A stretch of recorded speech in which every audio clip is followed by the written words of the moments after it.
What's up, fam? It's Tanya Talk with Tanya J Miller LLC. You guys know we do life, we do leadership, we do it unapologetically on purpose. That means every day we're trying to help you to figure out how to fit the puzzle piece of life together so you do life right and you do it well.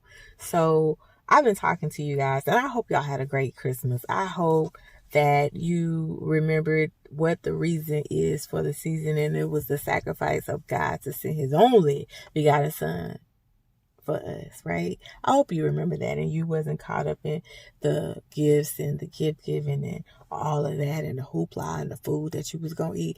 I hope you remember what the real meaning of Christmas was and is, which is Christ, right? I hope you remember. And so we've been talking to you guys just about, I said, I don't know, I got a little nostalgic, right? I got a little nostalgic, and I was like, ooh, I was thinking about growing up as a PK and just the life lessons and the leadership development and training that I experienced, and that I'm still grateful for today. Like, I'm still grateful for it. So I was telling y'all about Sunday school. I was telling y'all about the church drill team. And so now I'm telling y'all about the junior choir. So let me tell y'all, and I know I gotta say this one, right? Listen, the junior choir want to wish everybody a Merry Christmas and a Happy New Year. Let me say it one time. The junior choir want to wish everybody a Merry Christmas and a Happy New Year. That, yes, Great at My Table. I learned that at the junior choir under the maestro himself, at the time Reverend Elvis, now senior pastor Elvis Bowman. Y'all, like, first of all, for somebody that ain't no singer, I don't even know why I was in the choir. But you know what?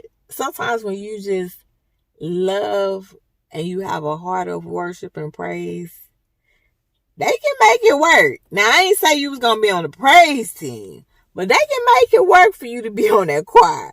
And, it's y'all know, the kids is, just warms your heart, right? And so, we would learn so much under him. Like, I remember, no lie, y'all, I'm not a singer, right? My niece, love her to death. She's a singer. Shenanigan is a singer. She actually has a song out called Grace, and she has an album coming out basically in a couple of weeks called The Garden, which I'm super proud of and excited for her. She's a singer. Now, we look alike, but we do not sound alike in song. Okay? But when I was little, I had a heart for worship and praise, and I wanted to lead a song, y'all.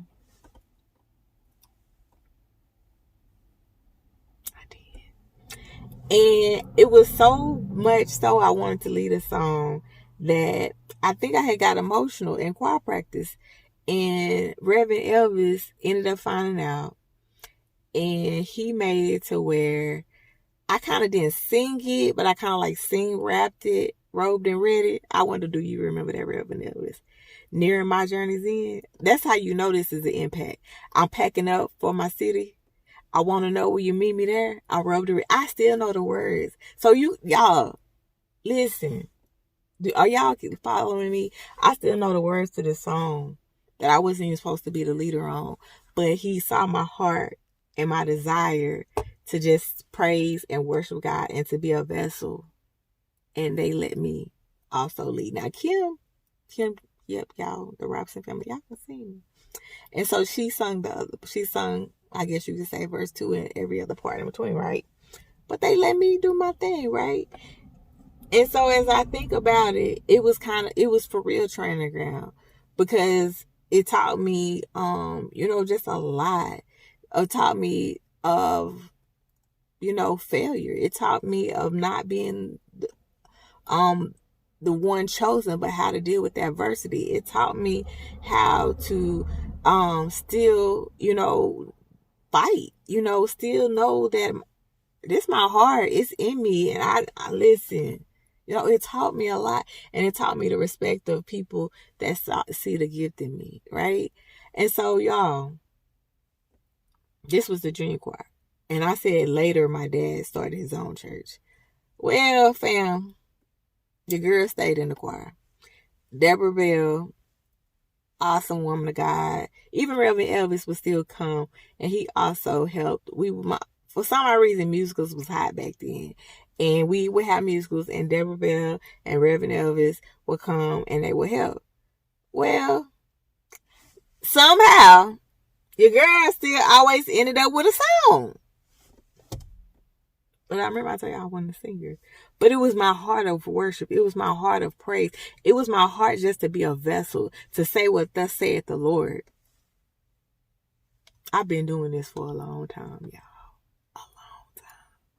Listen, when people see something in you, they'll use the rawness, they'll help refine it, and they'll pull out the best in you and help you to get to deliver that gift, to deliver that sacrifice, to deliver that to the Holy One. That's what they did. They helped me to find my voice, my authenticity, to be able to deliver the song how I could deliver it, and to be a witness, and to what's the word they say, to worship lead. You know what I'm saying? And so it didn't stop at the musicals. As I said, I was a PK. So eventually, somehow, I ended up being a part of the praise team and leading worship songs for that. And kind of full circle, my brother's a musician. My sister later was a drummer. My cousin, my brother Roger was a musician. Another cousin, dabbling musician. We all doing something. We was trained, y'all. We was trained. We was in leadership training at an early age, and yes, it was an early age, but what I'm telling you is now, don't take for granted those opportunities to be a part of your local church choir, or be a part of the praise and worship, or to be a greeter, or to be an usher, or to be on security, to be on the child, the care side when they just having events and they need child care, or even a teacher, you know what I'm saying? Or a volunteer at the food bank, or, the prison ministry, or the evangelism where you're going out and evangelizing, or prison, like, damn. It's the ones you start out at, like a usher or a greeter, that equip you and help you for them next ones and them deeper levels of growth in Him. Don't be afraid to learn the lessons. Don't be afraid to start somewhere so that you can be everywhere that He's trying to put you to be. Don't be afraid. Learn them lessons, because I'm telling you, fam, it's lessons and training in every last bit of it, if you allow yourself to be open, flexible, and willing to learn. Peace, y'all.